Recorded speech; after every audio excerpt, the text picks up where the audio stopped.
अग्निपथ योजना। जी हाँ, आपने सुना ही होगा अग्निपथ योजना, जो कि आजकल बहुत सुर्खियों में रही। अग्निपथ योजना का बहुत विरोध भी हुआ। अग्निपथ योजना क्या है, ये समझने के बाद ही हम इसके फायदे और गैर फायदे के बारे में बता सकेंगे। तो दोस्तों, सबसे पहले हम ये जानते हैं कि अग्निपथ योजना क्या है। दोस्तों, वीडियो शुरू करने से पहले अगर अभी तक मेरे चैनल आपने सब्सक्राइब नहीं किया है, लाइक नहीं किया है, तो मेरे चैनल को लाइक और सब्सक्राइब कर दीजिए और बेल आइकन को भी दबा दीजिए ताकि मेरे जितने भी वीडियोस है वो आप तक पहुंचते रहे। तो चलो वीडियो शुरू करते हैं। आज हम भारतीय सेना में भर्ती को लेकर भारत सरकार की एक नई योजना के बारे में बात करेंगे। इस नई योजना का नाम है अग्निपथ योजना।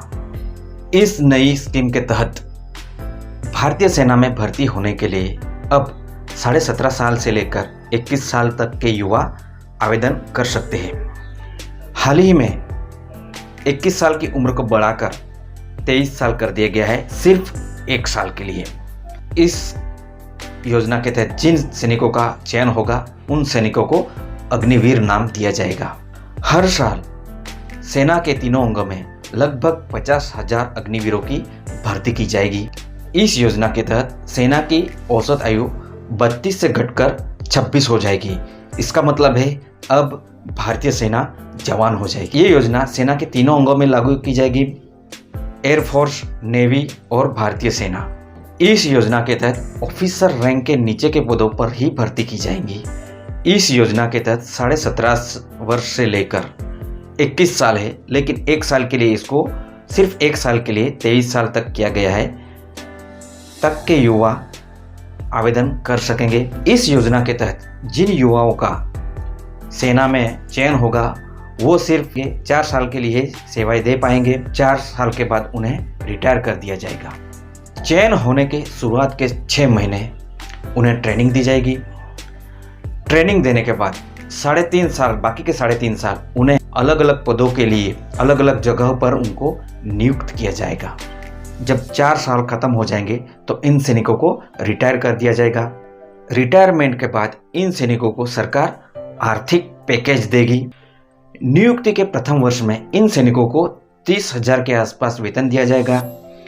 इसमें से उनको नकद 21,000 दिए जाएंगे और 9,000 रुपये इनके रिटायरमेंट फंड में जमा हो जाएंगे। दूसरे वर्ष में 33,000, तीसरे वर्ष में 36,500 और चौथे वर्ष में 40,000 इनको वेतन दिया जाएगा, जिनमें से 12,000 रुपये हर महीने इनके रिटायरमेंट फंड में जमा हो जाएंगे।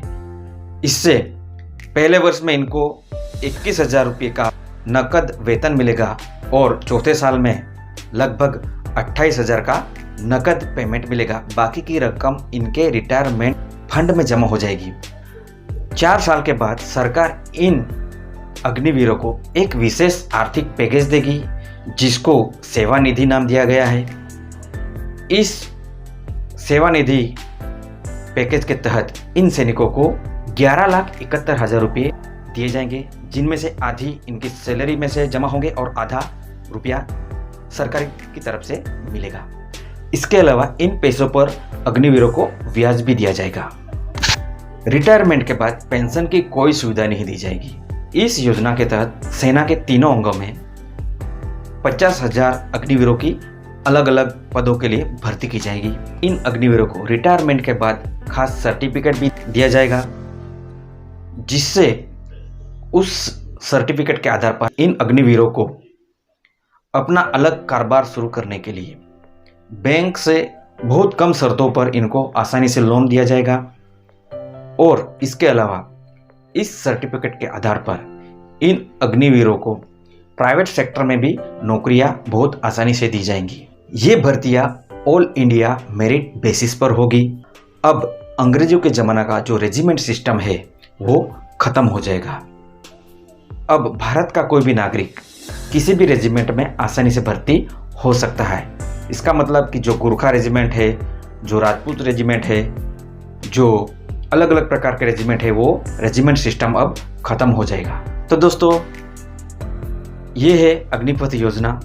इस योजना के तहत मैंने अपने तरीके से समझाने की कोशिश की है। दोस्तों, अगर आपको वीडियो अच्छा लगे तो वीडियो को लाइक करना, सब्सक्राइब करना। नेक्स्ट वीडियो में लाएंगे अग्निपथ योजना के एडवांटेज और डिसएडवांटेज के बारे में, हम फायदे और नुकसान के बारे में बात करेंगे। तो दोस्तों, तब तक के लिए जय हिंद।